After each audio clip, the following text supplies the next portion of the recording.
بسم اللہ الرحمن الرحیم۔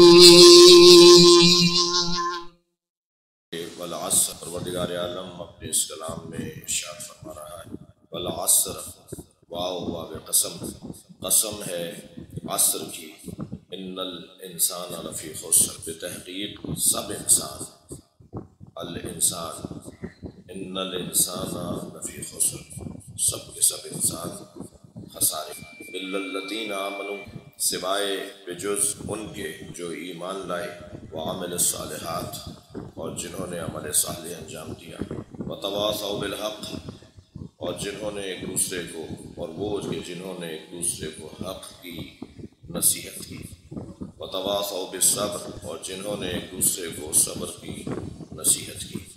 آیت قرآن کا یہ سورہ بہت ہی مفصل نہیں ہے، قرآن کا سب سے بڑا سورہ سورہ بقرہ ہے، 286 آیات ہے، اور قرآن کے مختصر ترین سوروں میں ایک سورہ سورہ والعصر۔ سورہ والعصر کی جو پیغامات ہیں وہ کل کی مجلس میں بیان ہوئے، اور بہت ہی روشن بات، سامنے کی زبان میں اور سیدھی زبان میں اور آسان زبان میں، سہل زبان سورہ نازلہ ہے، مگر اس سورہ کے آغاز میں اللہ نے قسم کھائی، اور قسم بھی اس نے عصر کے دو معنی، ایک عصر سے مراد ظہر کے بعد کا وقت، اور ایک عصر سے مراد طویل دورانیہ حیات۔ یہ دونوں معنی ہم اپنے محاوروں میں بھی استعمال، ہم نماز عصر اور وقت عصر کا محاورہ بولتے، اور اسی طرح چند افراد جنہوں نے ماضی میں ایک ساتھ زندگی گزاری، ہم عصر بھی، فلاں اور فلاں بزرگ، فلاں اور فلاں شخصیت، ہم عصر، تو اس سے مراد ظہر کے بعد والا وہ 2-1.5 گھنٹے کا دورانیہ نہیں ہے، بلکہ طویل زندگی جو ایک ساتھ گزاری تھی، کہا جاتا ہے کہ یہ ہم عصر، عصر یعنی زمانہ، ہم دونوں معنی کو مراد لیں گے، اس لیے کہ ظاہر قرآن حجت ہے، قرآن میں جو لفظ استعمال ہوا ہے اس کا جو ظہور ہے وہ پہلے معنی لیا جائے گا، اس کے معنی پہلے لیے جائے، اور جو ظہور نہیں بلکہ باطنی کیفیت ہے، تعویلی کیفیت ہے، تفسیری کیفیت، اس کو بھی سمجھا جائے گا، تب جا کے قرآن کی تفسیر میں کچھ وضاحت۔ تو ہم جو ظاہری معنی ہے اسے بھی مراد لیتے ہیں، ظاہری معنی تو ظہر کے بعد والا وقت عصر۔ اب یہ کون سا ہے کہ جو اس قابل ہو گیا کہ اللہ اس کی قسم، یعنی یہ آج جو دن میں آئے گا عصر کا وقت، میری اور آپ کی، یا کل یا روزانہ جو وقت عصر اس کی اللہ قسم۔ پہلے میرے محترم کم سن اور ہم سن ساتھی یہ بات ذہن میں بٹھائیں کہ ان دونوں معنیوں میں، چاہے وہ ظہر کے بعد والا عصر ہو یعنی روزانہ آنے والا عصر ہو، یا ایک طویل دورانیے کو عصر کا، دونوں معنیوں پر جو ایک معنی حاکم ہے وہ ہے وقت کی قدر۔ صلوات پڑھیں محمد و آل محمد۔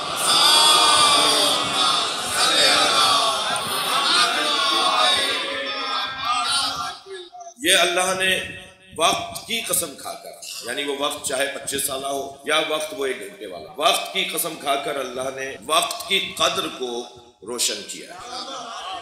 اچھا، وقت حرکت زمان کو کہا جاتا ہے، وقت کی تعریف جو کی ہے فلاسفہ نے، حرکت زمان کو وقت کہا جاتا ہے۔ شاید آگے کی مجلسوں میں اس پہ کچھ اور زیادہ رکنے کا ارادہ ہے، کچھ سوچیں گے، لیکن یہ جو دورانیہ گزرتا ہے، چاہے وہ چند ثانیوں کا ہو یا چند، اب وہ جو ممکن ہے کوئی 1 سال میں وہ کام کرے، یعنی وہ 1 سال کا وقت اس کے لیے ضرورت ہو اور درکار ہو، اور کسی کے لیے شاید 1 لمحے کا وقت وہی کام کر رہا ہو جو کسی کے لیے 1 سال میں ممکن ہے۔ یعنی ہم ہی جو یہاں حاضر ہیں اور آپ تشریف فرما ہیں، ہم میں ہی شاید مختلف ہوں، کسی کے لیے ایک کام کے لیے 2 سال چاہیے ہوں، اور کسی کو شاید ایک کام کے لیے 1 لمحہ چاہیے۔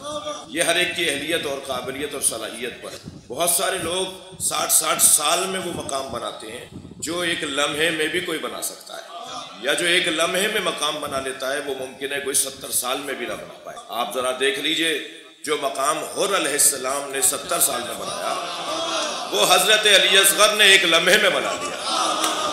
صلوات پڑھے محمد و آل محمد۔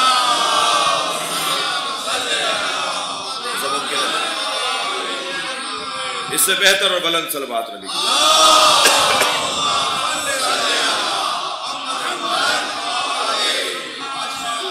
مجموعی طور پر وقت کی قدر اور وقت کی اہمیت، وقت کی فضیلت پر یہ ایک حسین رہنمائی ہے، یعنی اللہ جس کی قسم کھائے اس میں ایک قسم پروردگار وقت ہے، قدر کی طرف توجہ دلانا مطلوب ہے، اہمیت کتنی ہے وقت کی اس کی طرف توجہ دلانا مطلب۔ کامیاب ترین لوگوں کے بارے میں غور کیا جائے جب اس بات پر زیادہ ٹھہرا جائے کہ کس نے وقت کی کتنی قدر کی اور کس نے وقت کی قدر کرتے ہوئے خود کو کہاں تک پہنچایا۔ میں محترم سننے والوں سے سوال کروں، لا کہنے میں، نہ کہنے میں، نہیں کہنے میں کتنا وقت لگتا ہے؟ نہیں کہنے میں ایک لمحہ لگتا ہے۔ حسین نے ایک لمحے میں قیامت تک کی امامت لی۔ اب ہر زمانہ حسین کے پیچھے چلے گا، اتنا اس ایک لمحے سے استفادہ کیا ہے۔ فیصلہ ایک لمحے میں ہوتا ہے جو انسان کو لعنت اللہ علیہ بھی بنا دیتا ہے اور علیہ السلام بھی بنا دیتا ہے۔ لبیک یا حسین، لبیک یا حسین، لبیک یا حسین، لبیک یا حسین، نعرہ حیدری، حیدری، نعرہ صلوات۔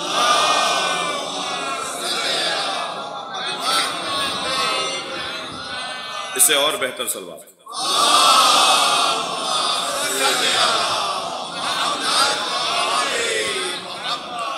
وقت اللہ کے نزدیک اہمیت کا حامل اور اس ذات کردگار نے قرآن مجید میں صرف اور صرف وقت عصر کی قسم نہیں کھائی ہے، بلکہ اس نے یومیہ اوقات کی قسم کھائی، اس نے رات کی بھی قسم کھائی ہے، اس نے صبح کی بھی قسم کھائی ہے، اس نے دوپہر کی قسم بھی کھائی ہے، اس نے قرآن مجید میں عصر کی وہ قسم کھائی، اوقات یومیہ کی اس نے قسمیں کھائی ہیں۔ ہفتے کے دن کو بھی یاد کیا ہے، جمعے کے دن کو بھی یاد کیا ہے، مختلف ایام کو اللہ نے قرآن مجید میں یاد کیا ہے۔ دیکھیں یہ اللہ کا کلام ہے، میرا اور آپ کا تو ہے نہیں کہ بعض اوقات زبان سے نکلنے کے بعد قدر ہوتی ہے کہ ہم اچھا بول گئے، اور بعض اوقات بولنے کے بعد اندازہ ہوتا ہے کہ اس سے اچھا بولا جا سکتا ہے۔ تو یہ میرے اور آپ کے ہاں تو ہو سکتا ہے ایسا، لیکن اللہ کے کلام کے تو پہلے ہی صفحے پہ لکھا ہوا ہے لا ریب فیہ۔ خبردار اس کے بارے میں کبھی شک نہیں کرنا، اس کے بارے میں کبھی گمان بد نہ لانا، بلکہ اگر میں کہہ دوں کہ اگر کوئی قرآن مجید پر شک کرتا ہو تو اس کے اوپر شک کیا جائے۔ یا تو طے کر لو کہ تم ہو کون، زبردستی تو قرآن منوانا نہیں ہے، لیکن اگر کوئی قرآن مجید کو مان گیا اور اسکول میں داخلہ لے لیا تو نصاب تو ماننا پڑے گا۔ لا اکراہ فی الدین اسلام میں آنے سے متعلق ہے، آنے کے بعد نہیں ہے۔ میں اگر اسلام میں آ گیا ہوں اور میں نے قبول کر لیا ہے تو پھر یہ نہیں چلے گا کہ لا اکراہ فی الدین میں نماز پڑھوں یا نہ پڑھوں، میں روزہ رکھوں یا نہ رکھوں۔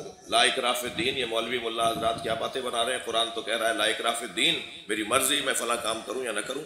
ہاں قبول کرنے میں لا اکراہ فی الدین تھا، لیکن جب آپ نے قبول کر لیا، اسکول میں داخلہ لے لیا، فارم پہ دستخط کر دیے، طے کر لیا کہ ہم یہاں پڑھیں گے، تو پھر جو وہاں پر پڑھایا جا رہا ہے وہ پڑھنا پڑے گا۔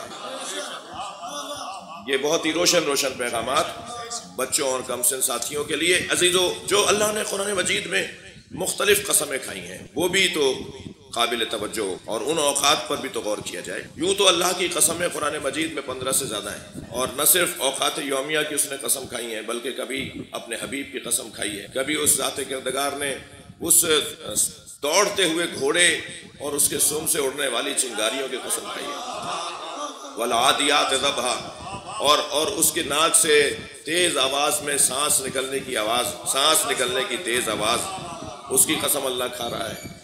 اور عجیب سی بات ہے کہ گھوڑے کی چنگاریاں اور پیروں سے اٹھنے والی چنگاریاں، اس کے ناک سے نکلنے والی تیز سانس کی آواز کی تو اللہ قسم کھائے، اور مسلمان بڑا جھوم جھوم کے اس گھوڑے کی تعریفیں کرے، لیکن یہ نہیں بتاتا کہ اس گھوڑے کی فضیلت اس پر ہے کہ اس کی پشت پر کوئی مجاہد بیٹھا، اس مجاہد کی وجہ سے وہ گھوڑا اس قابل ہوا ہے۔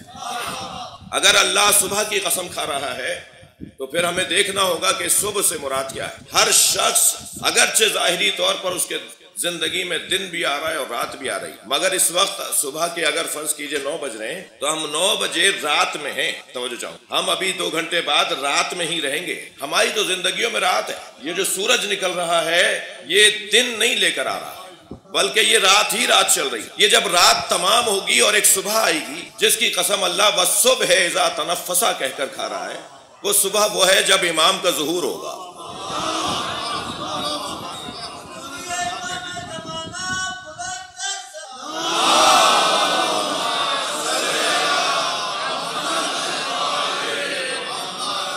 وہ صبح کہ جس کی قسم اللہ کھا رہا ہو، وہ صبح بھی آئی کہاں ہے؟ اور ایسی وہ صبح ہوگی کہ پھر اس میں شام نہیں ہوگی، وہ آنے والی صبح ایسی صبح ہوگی کہ پھر اس میں رات نہیں آئی. لہٰذا وہ بھی ہمیں اللہ کی کھائی ہوئی قسم اور اس وقت کی قسم پر غور کرنے. پھر اور آگے بڑی بات، اچھا یہ ذہن میں رہے کہ نہ ہفتے کا دن قابل مذمت ہے اور نہ پیر کا دن قابل تعریف ہے.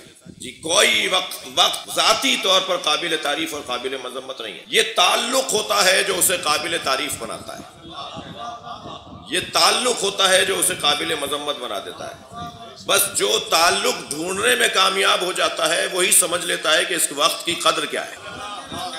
اگر صبح کے وقت کو اللہ قسم کھا کے یاد کر رہا ہے تو تعلق جڑے گا تو اس کا حسن سامنے آئے گا.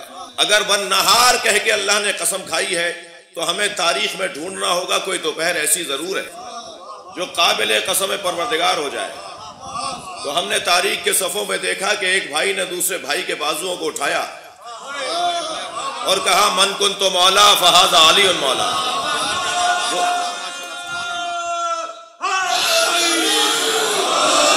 وہ دوپہر کا ہی وقت تھا کہ وہ لمحہ اتنا تاریخی بن گیا کہ قرآن میں اس کو اللہ نے جگہ دے دی. ہم کچھ اور باغ بڑھے تو ہمیں ایک اور قسم نظر آئی، واللیل، قسم ہے رات کی جب وہ چھا جاتی ہے. اس کا صفحہ بھی ہمیں نظر آ گیا کہ ایک بھائی دوسرے بھائی کے بستر پہ سویا ہے. صلوات پڑھے محمد و آل محمد.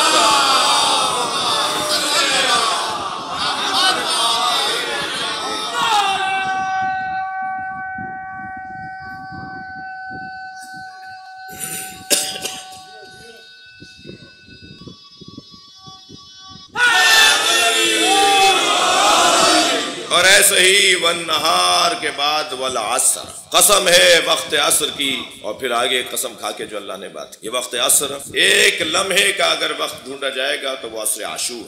کوئی بات اب تک اور نہ ہی آئندہ انشاءاللہ تفسیر معصور اور روایی تفسیروں سے ہٹ کر بات نہیں ہوگی، کوئی اپنے ذاتی خیالات نہیں. والعصر، قسم ہے عصر عاشور. عصر عاشور قابل قسم پروردگار. قرآن فہمی کا ذوق رکھنے والے طالب علموں کے لیے عرض کر رہا ہوں، ممکن ہے کسی کے ذہن میں خیال آئے کہ قرآن تو پہلے نازل ہوا ہے اور عصر کا وقت تو بعد میں آیا ہے. کچھ آیات آپ کو ملیں گی کہ جو سمجھ میں جمائیں گی کہ جب امام کا ظہور ہو جائے گا تو قرآن تو پہلے نازل ہوا ہے، امام تو بعد میں آ رہے ہیں. کچھ آیات ایسی ہیں جو قرآن نازل ہونے سے پہلے کے واقعات کی طرف رہنمائی کرتی ہیں. تو واقعہ تو پہلے گزرا ہے، قرآن بعد میں نازل ہوا ہے. تو یہ سوال یہی روشن ہو جاتا ہے کہ قرآن اللہ کا کلام ہے، اور اللہ کا کلام کبھی کوئی آج سمجھے گا اور کبھی کوئی کل سمجھے گا، اور قیامت تک کے کیونکہ معاملات کو اس میں ذکر کیا گیا ہے. اور جیسے جیسے فہم بشر بڑھتا جائے گا قرآن روشن تر ہوتا جائے گا. لہٰذا ہر زمانے میں قرآن کی علیحدہ تفسیر کرنے کی ضرورت ہے. قرآن زمانہ بدلنے کے ساتھ ساتھ نہیں بدل رہا، بلکہ قرآن کی فہم زمانہ بدلنے کے ساتھ ساتھ بڑھتی جا رہی ہے. ہم جیسے جیسے اپنی معلومات کو بڑھائیں گے واقعات روشن ہوں گے، سمجھ میں آئے گا کہ یہ بات جو قرآن میں کہی گئی تھی وہ اس وقت کے لیے کہی. اب یہ جو قرآن کا مکمل عالم ہو اس کے لیے تعجب کی کیا بات ہے کہ علی آئندہ کی باتیں بتا رہا ہے. جب قرآن آئندہ کی باتیں بتا رہا ہے اور آج مجھے سمجھ میں نہیں آ رہا، مگر ایک وقت لگے گا کہ پھر میں سمجھوں گا، تو جو کہہ رہا ہو کہ میرے سینے میں یہ قرآن جمع ہے، جو یہ ارشاد فرما رہا ہو کہ میں مکمل اور مجسم اور بولنے والا قرآن تمہارے سامنے کھڑا ہوں، جو اپنے سینے پہ ہاتھ رکھ کے کہتا ہو کہ پروردگار عالم نے مجھے یہ عزت عطا کی ہے کہ اپنے ساتھ مجھے گواہ رسول بنایا ہے. وہ کہ جس کے پاس علم الکتاب ہے، جس کے پاس تمام کتاب کا علم ہے، اس کے لیے آئندہ کی باتیں کرنا، مستقبل کی باتیں بتانا تعجب آور نہیں ہونا چاہیے. وہ اور بات ہے کہ اسے سمجھنے میں لوگوں کو دیر لگ رہی ہے، اور شاید ہماری مجلسوں کا فلسفہ ہی ہے کسی طرح علی سمجھ میں آ جائے. اگر معاشرے کو حیدر کرار سمجھ میں آ گئے تو ساری الجھنیں دور ہو جائیں گی. میرے مولا کا قرآن کے مطابق علم. تو اب یہاں والعصر یعنی عصر عاشور، مجھے اپنے مضمون کو بھی اپنے ہاتھ میں رکھنا ہے، بہت زیادہ حاشیے میں بھی نہیں، لیکن یہاں روشن بات یہ ہے کہ عصر عاشور کی اللہ قسم کھا رہا ہے. یہ ہے ظاہر، اور یہ بھی ظاہر ہے کہ عصر یعنی ایک دورانیہ، ایک طویل دورانیہ. تو وہ کون سا دورانیہ؟ وہ عصر مصطفیٰ ہے. والعصر سے مراد، بڑی توجہ آپ کی شکر گزار، والعصر سے مراد عصر مصطفیٰ، نبی کا زمانہ.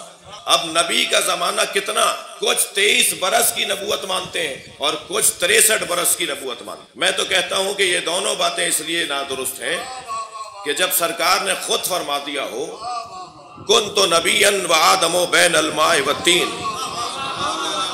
میں اس وقت بھی نبی تھا جب آدم ابھی آب و گل کی درمیانی کیفیت میں تھے۔ صلوات پڑھے محمد و آل محمد۔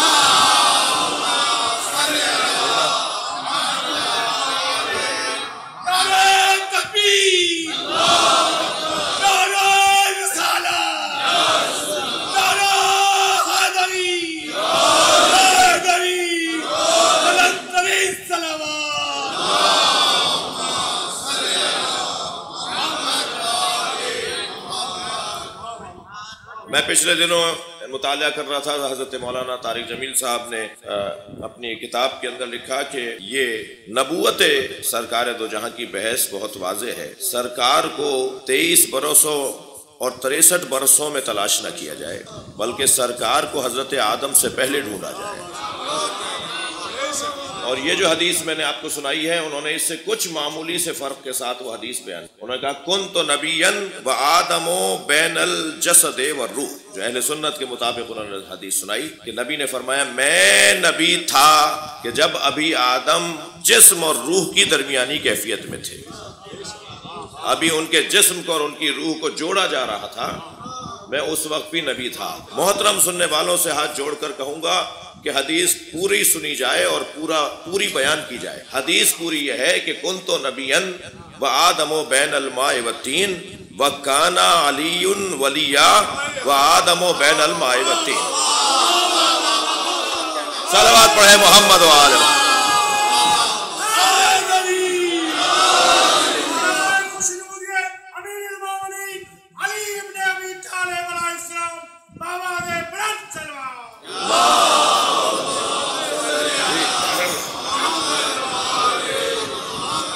علی بھی اس وقت ولی تھا کہ جب ابھی آدم نہیں بنا تھا۔ مجھے مشکل یہ ہے کہ جنہیں نبی کی خدمت سمجھ میں نہیں آ رہی، انہیں علی کی خدمت کیسے سمجھ میں آئے گی؟ لیکن اگر نبی سمجھ میں آ گئے تو پھر یہ بھی سمجھ میں آ جائے گا کہ انا والی من نور واحد۔ اگر تمہیں یہ سمجھ میں آ گیا کہ میں آدم سے پہلے بھی نبی تھا، تو پھر یہ جان لو کہ میں اور علی ایک نور کے دو ٹکڑے ہیں۔ اللہ نے میرے نور کو خلق کر کے جب اسے شگافتہ کیا تو اس کا نام علی رکھ دیا، اور اگر نور بھی شگافتہ ہو سکتا ہے تو اسے سوائے نورانیوں کے کوئی اور سمجھ نہیں سکتا۔ ہمیں ماننا پڑے گا کہ یہ مفہوم ہی کچھ اور ہے جو ہماری سمجھ سے بالا تر ہے۔ مادی چیز کا ٹوٹنا تو سمجھ میں آتا ہے، مادی چیز کا تو حصوں میں بٹنا تو سمجھ میں آتا ہے، لیکن نور کا تو حصوں میں بٹنا سمجھ میں نہیں آتا۔ بس اتنا سمجھ لو کہ نبی نے کہا ہے۔ صلوات پڑھے محمد و آل محمد۔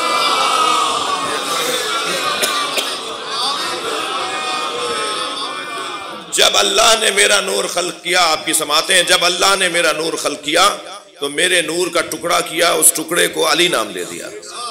صاحبان دقت بیٹھے ہیں، مجھے کچھ پیغامات بھی دینے، سال بھر کی الجھنوں کو بھی نہیں 10 دنوں میں نمٹانا ہے، اور ان میں سے ایک الجھن یہ ہے کہ جو ٹکڑے ہو جائے، جو جز کا جز ہو جائے، جو ایک جز دوسرے جز کا محتاج ہو جائے، وہ اللہ نہیں ہوتا۔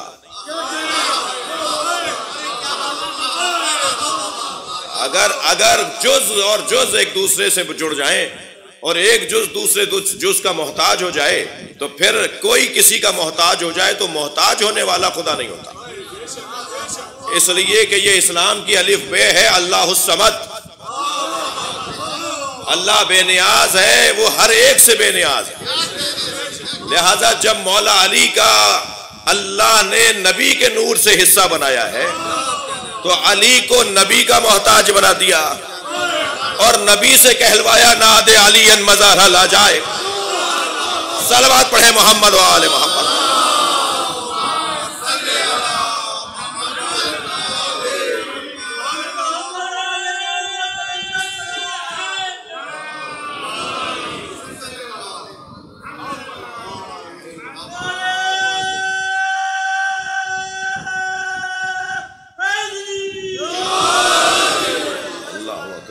بات روشن ہے، بات واضح ہے. چادر میں سرکار آرام کرنے آئے تھے.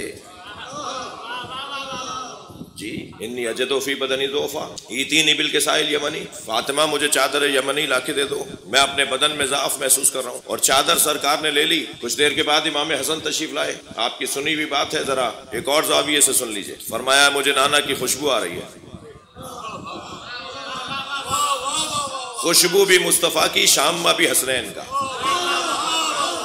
یہ شامہ ہر ایک کا نہیں ہے جی. خوشبو آ رہی ہوتی ہے، بعض اوقات کسی کو خوشبو ہوتی ہے، مگر بعض کو محسوس ہوتی ہے، بعض کو نہیں ہوتی. تو یہ جسے محسوس نہیں ہوتی وہ نااہلی ہے، اور جسے محسوس ہو رہی ہوتی ہے وہ اہلیت ہے. دسترخوان پر کھانا رکھا ہوا ہے، طرح طرح کے لذیذ کھانے چنے ہوئے ہیں، اور ایک صاحب بار بار ہر غذا پر کہہ رہے ہیں یہ میں نہیں کھا سکتا، مجھے یہ بیماری ہے، وہ کھا لوں گا تو یہ ہو جائے گا، یہ کھا لوں گا تو یہ ہو جائے گا. تو اس میں اس کا قصور ہے یا کھانے کا؟ اگر اللہ کی نعمتوں سے کوئی مستفید نہ ہو پا رہا ہو تو بیمار تو وہ ہے جی. اس کھانے کے اندر کوئی عیب نہیں ہے. مولا حسن فرما رہے ہیں اماں مجھے نانا کی خوشبو آ رہی ہے. فرمایا تمہارے نانا چادر کے نیچے ہیں. روک دیتی بی بی کہ نانا آرام کر رہے ہیں، لیکن جانے دیا. امام حسین آئے، وہی جملے کہے. فرمایا تمہارے بھائی کے ساتھ نانا چادر میں. روک دیتی کہ نانا آرام کر رہے ہیں، مگر امام حسین کو بھی جانے دیا. فرض محال بھی فرض کرنا مجھے تکلف ہے. امام حسن حسین کو نہیں معلوم تھا، مولا علی تشریف لے آئے. ان بچوں کی خاطر کہہ دیا مگر انہیں روک دیتے، مگر انہوں نے کہا کہ میں اپنے بھائی رسول اللہ کی خوشبو محسوس کر رہا ہوں. اب سوال یہ ہے کہ چادر میں تو حسنین بھی تھے، مگر مولا علی کو حسنین کی خوشبو کیوں نہیں آ رہی؟ خوشبو حسنین میں بھی وہی ہے. دو خوشبوئیں کب ہیں؟ دو خوشبوئیں کب ہیں جو کہیں کہ ان کی بھی اور ان کی بھی؟ اور پھر فرمایا کہ میں چادر میں پہنچے اور جا کے اجازت مانگی اور چادر میں چلے گئے. فرض محال کو فرض کر لیجئے کہ حسنین علیہ السلام اور مولا علی کو نہیں معلوم تھا کہ آرام کرنے آئے تھے. خود سیدہ سے تو چادر مانگی تھی کہ میں آرام کرنے آیا ہوں، مجھے چادر لا کے دے دو، مگر سیدہ بھی خود چادر میں جا رہی ہیں. مجھے اجازت ہے کہ میں بھی چادر میں آ جاؤں. بھائی اردو زبان میں مجلس پڑھ رہا ہوں، ہمارے ہاں ایک محاورہ بولا جاتا ہے چادر دیکھ کر پیر پھیلاؤ. یہ چادر کیسی ہے جو ایک پر بھی پوری اتر رہی ہے، دو آ جائیں تب بھی پوری اتر رہی ہے. جنہیں یہ چادر سمجھ میں نہیں آ رہی انہیں وہ صندوق ضرور سمجھ میں آئے گا جو حضرت موسیٰ کے لیے بنایا گیا تھا، اور وہ پھر آج بھی موجود ہے، اور امام مہدی لے کر آئیں گے جسے تابوت سکینہ کہا جاتا ہے. یہ جو نورانی ماحول ہے اس کے اندر کچھ توجہ بڑھانے کی ضرورت ہے. بھائی جو چادر نبی کے لیے تانی گئی تھی، جو چادر نبی کے لیے بنائی گئی تھی، اس میں 5 آئے تب بھی پورے، اور شب ہجرت اکیلے علی لیٹے تب بھی پورے. اب مجھے ایک جملہ کہنے دیجئے کہ علی وہ نہیں ہے جو چادر کو دیکھ کر پیر پھیلائے، بلکہ چادر وہ ہے جو علی کو دیکھ کر پھیلتی ہے. صلوات پڑھیں محمد و آل محمد.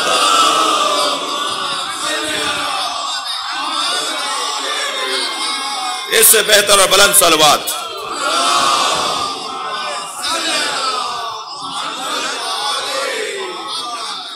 اللہ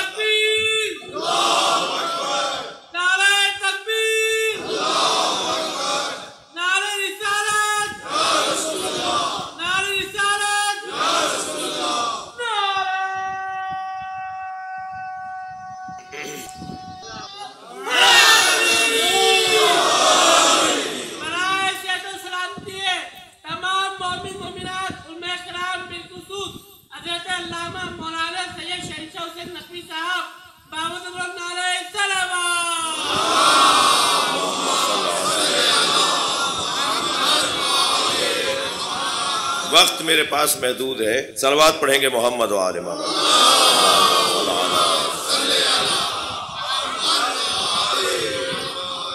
عزیزان گرامی، اب وہ حسین منظر، وہ جو سب چادر میں جمع ہوئے، اور یہ چادر میں جمع ہونا کتنی بڑی سعادت ہے کہ جبریل بھی آرزو کریں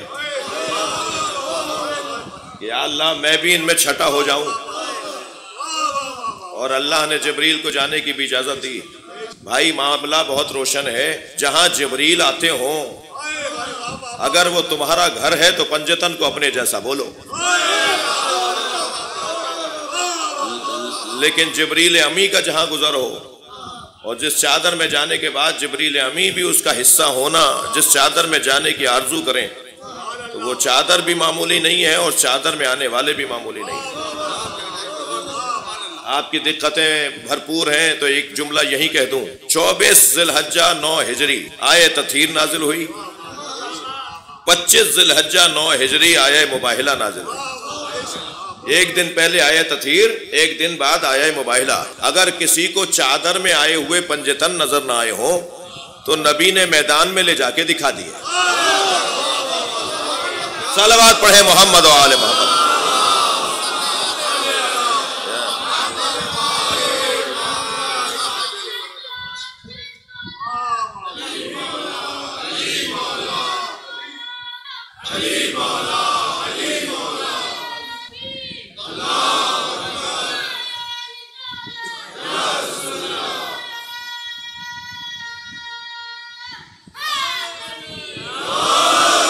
اللہ اکبر۔ بات روشن ہے، احسان جو احسان کرے اسے یاد رکھنا چاہیے۔ ہل جزاء الاحسان الا الاحسان، اگر کوئی احسان کرے تو اس کا بدلہ دینا ہے، اور احسان کا بدلہ ہر ایک اپنی حیثیت سے دے گا۔ وہ جو احسان کریں گے وہ اپنی حیثیت سے، اور آپ اور ہم جو اس کا بدلہ دیں گے وہ اپنی حیثیت سے۔ بڑا احسان کیا جناب ام سلمہ نے، حضرت ام سلمہ رضوان اللہ تعالی علیہ، بڑا احسان کیا۔ حضرت ام سلمہ، حضرت ام المومنین حضرت ام سلمہ چادر میں آنے کا ارادہ کیا۔ اگر چادر میں وہ آنے کا ارادہ نہ کرتی تو یہ بحث ہی باقی رہتی کہ اہل بیت کون ہیں اور ازواج کون ہیں، لیکن انہوں نے اس بحث کو مکمل کر دیا، اور چادر میں آنے کا جب ارادہ کیا تو سرکار نے کونا کھینچ کے فرمایا تم خیر پر ہو مگر اہل بیت میں نہیں ہو۔ تو اہل بیت اور ان 5 ہستیوں کو اللہ نے قرآن مجید میں اسی سورہ مبارکہ احزاب کے اندر جو مسلسل 32ویں اور 33ویں آیت ہم تلاوت کرتے ہیں، یہ آیت تطہیر پوری آیت نہیں ہے جی، ہاں وقف جائز ہے، پوری آیت تو اس کے پہلے بھی آیت ہے، یعنی آیت چل رہی ہے، آیت کا اختتام ہے یہ آیت تطہیر، یعنی مکمل آیت نہیں ہے آیت، یہ 33ویں پوری آیت نہیں ہے، کہیں تو سنا دوں پوری آیت، مضمون سے ہٹا ہوا بھی نہیں ہو جی۔ 32ویں آیت شروع ہو رہی ہے یہاں سے، یا نساء النبی، صلوات پڑھیں،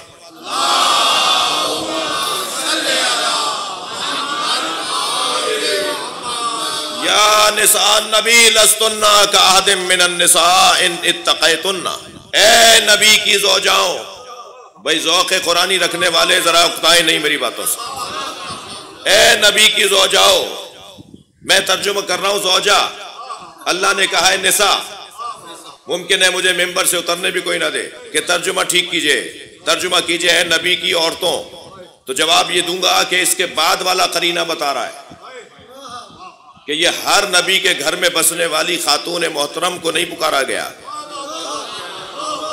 وہاں کنیزیں بھی تھیں، وہاں بیٹی بھی تھی، وہاں زوجائیں بھی تھیں، اور وہاں زوجاؤں سے جڑی ہوئی بچیاں بھی تھیں۔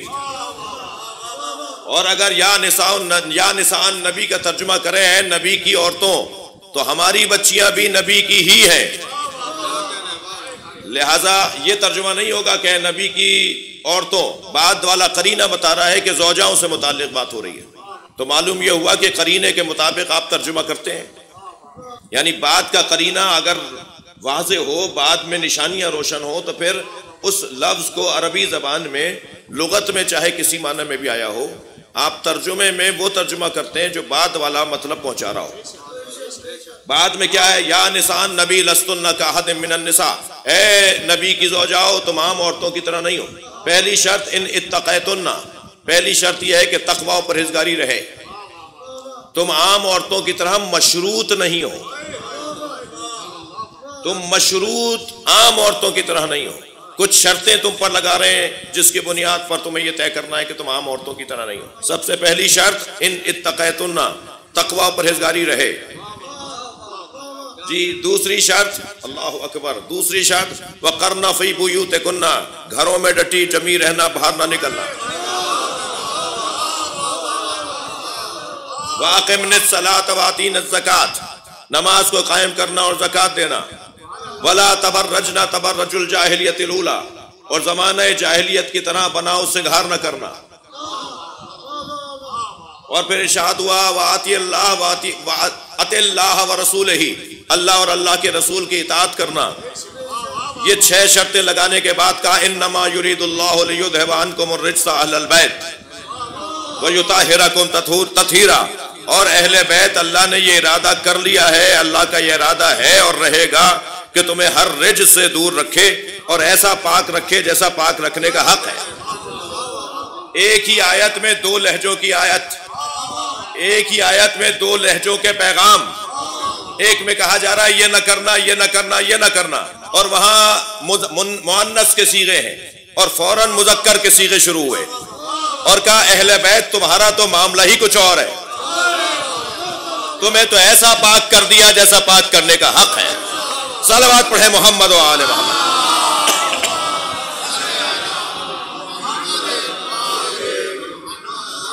عزیزان گرامی، چادر میں جب نبی نے ان 5 کو لے لیا اور حضرت ام سلمہ کو فرما دیا کہ تم خیر پر ہو مگر اہل بیت میں نہیں ہو، تو اس کے بعد مولا نبی نے ان 5 کو ایک جگہ جمع کر کے کہا ہا اولائے اہل بیتی، یہ میرے اہل بیت ہیں.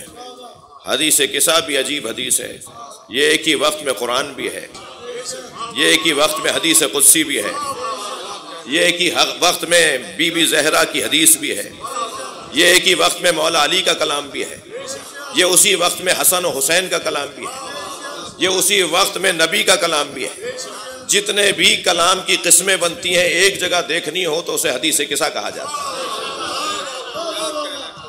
اور حدیث قصہ کا عزیزان گرامی حسن و جمال یہ ہے کہ نبی مکرم نے جب انہیں اس کا پیغام ایک حسین پیغام ہے، جب انہیں ایک جگہ جمع کر کے کہا یہ میرے اہل بیت ہیں، تو سیدہ نے ایک حسین جملہ کہا ہے فَلَمَّا اكْتَمَلْنَا، جب ہم کامل ہو گئے. نبی نے فرمایا تھا میں اپنے بدن میں ضعف محسوس کر رہا ہوں، سیدہ فرما رہی ہیں جب ہم کامل ہو گئے.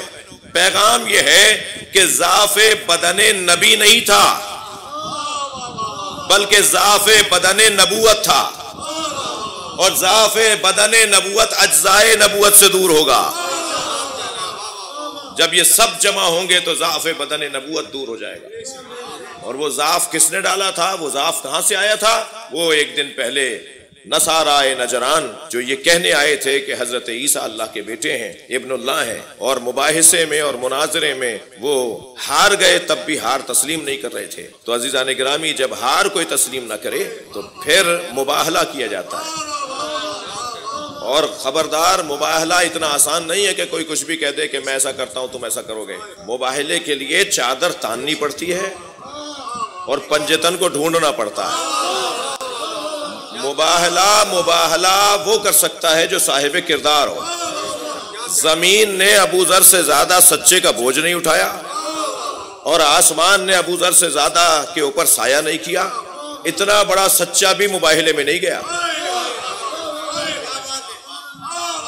سرکار لے جاتے نا حضرت ابو ذر غفاری کو بھی، مگر ابو ذر غفاری مباہلے میں نہیں گئے. آمادہ ہے تو جملہ کہوں،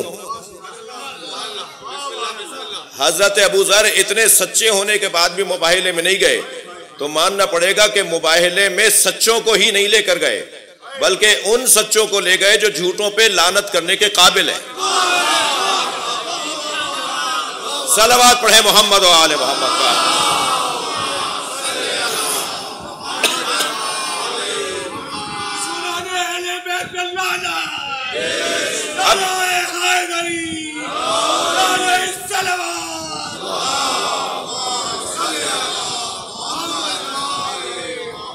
اب ایک پیغام تو جو ظاہری طور پر جو میرے اس جملے سے شاید اکثریت نے یہ لیا ہو کہ لعنت اور لعنت کا جو مطلب ہمارے ہاں لیا جاتا ہے وہ ایک اپنی جگہ، اس سے کوئی زیادہ اس پہ بحث نہیں ہے. بات یہ ہے کہ کسی سے مقابلہ کرنے کے لیے قابلیت چاہیے،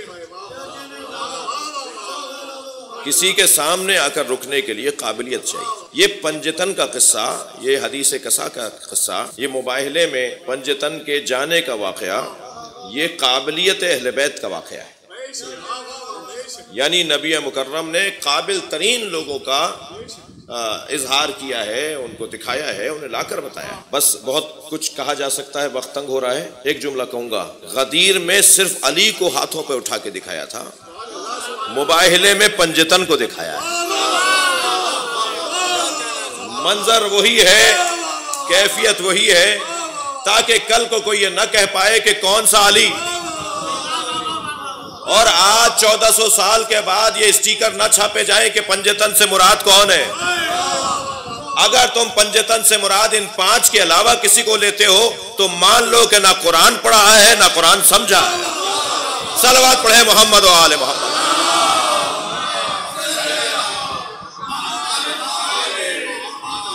بلندتر صلوات پڑھیں گے۔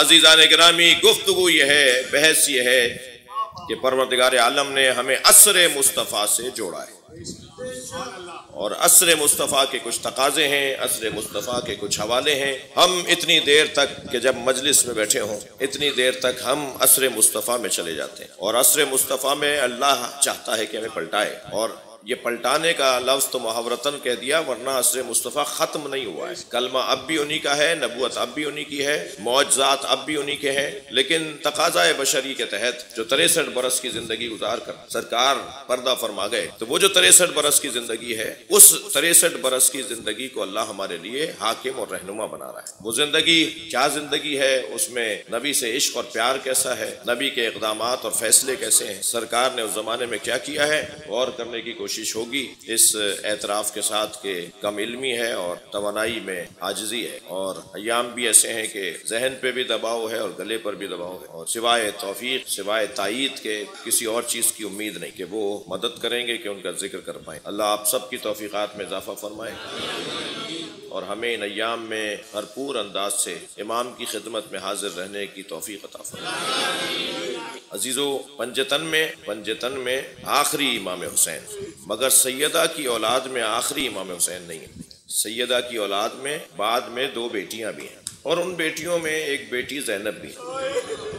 قاعدتاً، قانوناً، قرائن اور شواہد کی روشنی میں جناب زینب وہیں تھی، مگر بی بی ام سلمہ رضی اللہ تعالیٰ عنہ کے لیے تو ملا کہ آپ چادر میں آنے کے لیے سوچ رہی تھی، چاہت، لیکن کسی روایت میں، ضعیف قوی روایت میں کہیں نہیں ملا کہ جناب زینب نے بھی آنے کی کوشش۔ وہیں ہے، دیکھ رہی ہیں۔ قاعدہ یہ کہتا ہے عام واقعہ نہیں ہو رہا، یہ معمول سے ہٹ کے واقعہ ہو رہا ہے۔ جب گھر میں بچے موجود ہیں، ماں باپ موجود ہیں، تو بی بی کہاں ہوں؟ قانون تو یہ کہتا ہے کہ وہیں ہے، مگر چادر میں آنے کی کوشش بھی نہیں۔ جانتی ہیں یہ میری جگہ نہیں۔ سمجھداریاں قربان ہوں جس پر اسے عقیلہ بنی ہاشم کہا جاتا ہے، جو بنی ہاشم میں سب سے زیادہ سمجھداروں کا قبیلہ ہے، معاملہ فہموں کا قبیلہ ہے، مگر اس میں جناب زینب چادر میں نہیں آ رہی، اس لیے کہ جس پر یہ چادر آئے گی وہ عصمت کبریٰ پر فائز، اور عصمت کبریٰ پر جو فائز ہو اس کا ایک تارے منہ بھی سورج نہیں دیکھ سکتا۔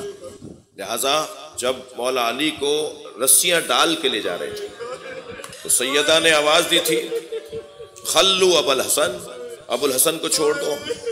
کسی نے نہیں سنا، اور پھر جب دوبارہ کہا کہ چھوڑ دو ابو الحسن کو، اور دیکھا کہ کوئی سن نہیں رہا، سیدہ کی بات نہیں سن رہا کوئی، تو بی بی نے چادر پکڑ کے سرکانا شروع کیا اور فرمایا کہ علی کو چھوڑ دو ورنہ میں چادر پریشان میں اپنے بال پریشان کر رہی ہوں۔ تو سلمان فارسی واحد راوی ہیں، وہ کہتے ہیں کہ میں نے دیکھا مسجد نبوی کی دیواریں فضا میں اٹھنے لگی، مسجد نبوی کی دیواریں فضا میں اٹھنے لگی، اور وہ کہتے ہیں اتنی اونچی ہو گئی تھی کہ ایک گھوڑا گزر سکتا تھا، یعنی جیسے قیامت آ رہی ہو اور اور عمارتیں اڑ رہی ہوں۔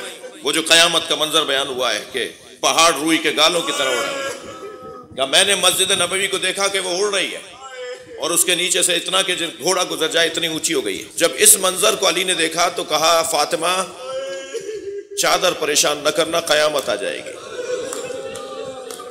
یعنی اگر معصومہ کا ایک بال سورج دیکھ لے، معصومہ کا ایک بال کوئی نامحرم دیکھ لے تو قیامت آ جائے۔ زینب کو پتا ہے کہ مجھے کہاں جانا ہے۔ اجرکم اللہ، اجرکم اللہ۔ جناب زینب کو معلوم ہے کہ مجھے کوفہ جانا ہے، جناب زینب کو معلوم ہے کہ مجھے شام جانا ہے. بی بی جانتی ہیں کہ بھرے بازار میں کہا جائے گا یہ حسین کی بہن ہے, یہ علی کی بیٹی ہے. اجرکم اللہ, اجرکم اللہ. خدا کسی غم میں نہ رلائے, ہمیں رونے اور رلانے والوں میں قرار دے.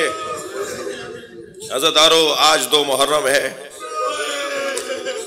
آج 2 محرم ہے. چلیے حسین کا قافلہ کربلا پہنچ رہا ہے. اس سے پہلے کہ امام حسین کا قافلہ پہنچے, ہم اپنے آپ کو کربلا لے جائیں تاکہ کربلا کی زمین سے کنکر بینے, پتھر چنے. کہیں ایسا نہ ہو کوئی کنکر سکینہ کے پیروں میں چپ جائے. اجرکم اللہ, اجرکم اللہ. جو رونے آئے اپنی آوازوں کا آزاد کریں گے, مجلس میں تکلف کر کے نہیں رویا کریں. یہ 10 دن ہی تو ہیں جو ہمیں فقیر بناتے ہیں, یہ 10 دن ہی تو ہیں جو ہمیں فقیر بناتے ہیں. میرے مولا نے مدینہ چھوڑا, میرے مولا نے مدینہ چھوڑا, اس حالت میں مدینہ چھوڑا کہ حسین ابن علی نانا کا شہر چھوڑتے ہوئے مڑ مڑ کے قبر مصطفیٰ کو دیکھ رہے ہیں. اور ماں کی قبر پر تو ایسے آئے جیسے چھوٹا بچہ ماں کی گود میں آ کے بیٹھتا ہے, جیسے چھوٹا بچہ ماں کی آغوش میں آ کے لیٹ جائے. اور قبر مادر سے کہتے رہے, اماں مدینہ ہم پہ تنگ ڈال دیا گیا. بہن کو تیار کیا, حضرت عباس کو فہرست دی کہ کون کون ہمارے ساتھ جائے گا. عزادارو, جن کے نام فہرست میں نہیں تھے کوئی ان کے دل سے پوچھے. حسین فہرست بنا رہے ہیں اور اس میں ایک بیٹی کا نام نہیں ہے. حسین ایک فہرست بنا رہے ہیں, اس میں گھر کی معمر اور مسن بیویوں کے نام نہیں. جب محملیں تیار ہونے لگیں تو حضرت عباس سے خاندان کی رہ جانے والی بیویوں نے کہا, خاص طور پر بزرگ خواتین نے کہا کہ حسین کو بیت الشرف میں حویلی میں بلا لو.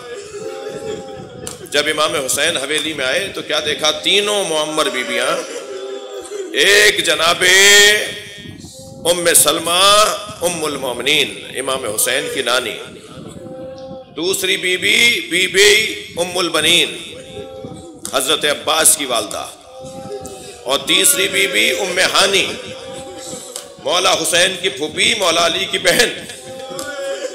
یہ تینوں ضعیف بیویاں ہیں اور وہ بیٹی بھی کھڑی ہے.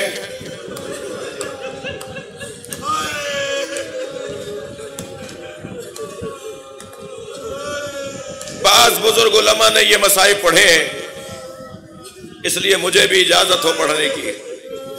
عجب نہیں وہ بیٹی کچھ کہہ نہ پا رہی ہو مگر بابا کا چہرہ تک رہی ہو, اور عجب نہیں حسین اس لیے نہ دیکھ رہے ہو کہ اگر میں نے اسے دیکھا تو یہ بڑھ کے کہے گی بابا میں بھی جاؤں گی.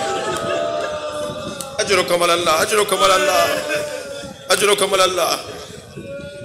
میرے مولا حسین نے پوچھا بی بی ام سلمہ سے, نانی سے پوچھا, ماں آپ نے مجھے بلایا؟ فرمایا حسین, اپنی چادر میں سے ایک شیشی نکالی اور فرمایا حسین تمہارے نانا نے مجھے یہ شیشی دی تھی, اس میں خاک ڈال کے دی تھی اور کہا تھا کہ میرا حسین جب مارا جائے گا تو اس وقت میں یہ خاک خون میں تبدیل ہو جائے گا. حسین مجھے لگتا ہے کہ تم جس سفر پہ جا رہے ہو یہ وہی سفر ہے جس میں تمہیں مارا جائے گا. سن رہے ہیں, رو رہے ہیں. امام ایک قدم آگے آ کے بولے, ہاں نانی یہ وہی سفر ہے, ہاں اماں یہ وہی سفر ہے. تو سنیں گے کیا ہوا. جناب ام سلمہ آگے بڑھی اور کہا پھر زینب کو چھوڑ جاؤ. فرمایا اللہ زینب کے ذریعے نانا کا دین بچانا چاہتا ہے. حضرت ام البنین سے پوچھا اماں آپ نے بلایا؟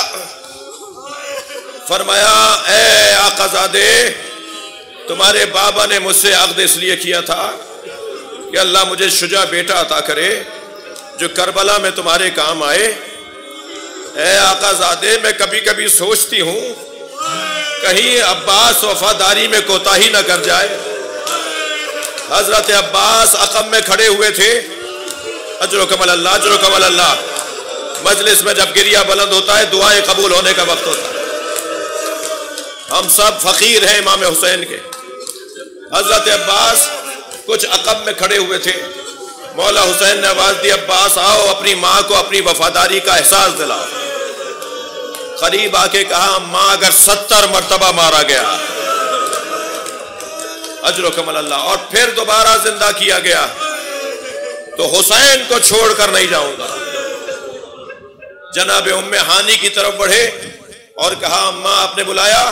فرمایا ہماری حویلی کا یہ پرانا دستور ہے، اگر ہمارے ہاں کوئی مصیبت آنے والی ہوتی ہے تو حویلی میں بسنے والی جناتنیاں روتی ہیں۔ کل رات سے میں رونے کی آوازیں سن رہی ہوں۔ فرمایا اماں یہ میرا نوحہ پڑھ رہی ہے۔ اجرکم اللہ اجرکم اللہ۔ قافلہ تیار ہوا، محملوں میں بیویوں کو بٹھایا گیا، بس آخری روایت، محملوں میں بیویوں کو بٹھایا گیا، قافلہ چلا۔ ابھی قافلہ شہر سے باہر گیا تھا کہ ایک مرتبہ حضرت عباس نے آ کر فرمایا مولا ہمارے قافلے کے پیچھے ایک مختصر سا قافلہ آ رہا ہے۔ مولا حسین نے فرمایا عباس پتہ کرو کون ہے؟ کہ مولا صحابی پیغمبر ہیں حضرت عبداللہ ابن عروہ غفاری۔ جیسے ہی نانا کے صحابی کا نام سنا، امام نے ذوالجناح کو آواز دی ہے میرے گھوڑے اے ذوالجناح مجھے نانا کے صحابی تک پہنچا دے۔ گھوڑا مڑا، امام قریب آئے، کیا دیکھا؟ 3 لوگ ان کے ہمراہ ہیں، یعنی وہ ہیں ایک بیٹا اور ایک غلام ہے، اور چند سواریوں پر سامان لدا ہوا ہے۔ یہ مختصر سا قافلہ ہے، مگر بڑھاپا اور ضعیفی ایسی ہے کہ ہاتھ پیروں میں راشا ہے، بال سفید ہیں، کمر خمیدہ ہے۔ امام نے آگے بڑھ کر کہا نانا کے صحابی عبداللہ اس بڑھاپے میں کہاں کا ارادہ ہے؟ فرمان لگے حسین تم چھوٹے تھے، نبی خطبہ دے رہے تھے، تم مسجد میں داخل ہوئے، تمہارا پیر کرتے میں الجھا، تم زمین پر گرے، نبی نے منبر چھوڑ دیا، تمہیں گود میں اٹھا کر اپنے ساتھ بٹھایا اور ہم سے مخاطب ہو کر کہا اسے اچھی طرح دیکھو، میرا حسین اگر مدینہ چھوڑے اس کے ساتھ اس کے بچے بھی ہوں اور تم میں سے کوئی زندہ رہ جائے تو میرے حسین کی مدد کرنے ضرور جانا۔ اے حسین میں بوڑھا ضرور ہوں مگر مجھے نبی کی وصیت پر عمل کرنا۔ امام نے گلے لگا کے گریہ کیا، فرمایا پھر آپ چلیے ہمارے قافلے میں چلیے، عباس آپ کی خدمت کریں گے، علی اکبر آپ کے کام آئیں گے۔ تو ہاتھوں کو جوڑ کر کہا تم آگے چلو گے، میں کچھ فاصلے سے پیچھے چلوں گا۔ امام نے اس کی حکمت پوچھی کہ آپ علیحدہ کیوں رہنا چاہتے ہیں؟ تو آنکھوں میں آنسو بھر کے کہنے لگے اس قافلے میں زینب ہے، جس قافلے میں نبی زادیاں ہوں، میں کہوں گا عبداللہ 11 محرم کو ہوتے تو دیکھتے زینب کی چادر چھنتی رہی، کوئی نہ تھا جو یہ کہے نبی کی نواسی ہے۔